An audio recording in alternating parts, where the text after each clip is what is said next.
జంగా కృష్ణమూర్తి గారు యాదవ సామాజిక వర్గానికి చెందిన నాయకుడు, సొంత పార్టీ ఎమ్మెల్సీ, బీసీసీఎల్ అధ్యక్షుడు. ఆయనే బయటకు వచ్చి వైకాపాలో ఉన్న బీసీలకి గౌరవం లేదని చెప్పే పరిస్థితి మనందరం చూసాం. కర్నూలు జిల్లాకి చెందిన ఎంపీ సంజీవ్ కుమార్ గారు పద్మశాలి సామాజిక వర్గానికి చెందిన ఒక అద్భుతమైన డాక్టర్.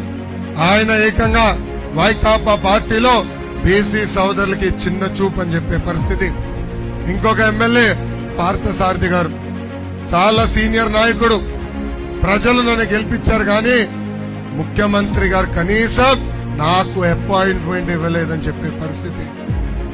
ఎప్పుడు లేని విధంగా బీసీ సోదరులకి రావాల్సిన 27 సంక్షేమ కార్యక్రమాలు ఈ ప్రభుత్వం రద్దు చేసింది. స్థానిక సంస్థ ఎన్నికల్లో వాళ్ళకి రావాల్సిన 10% రిజర్వేషన్ కట్ చేసిన వ్యక్తి ఈ జగన్.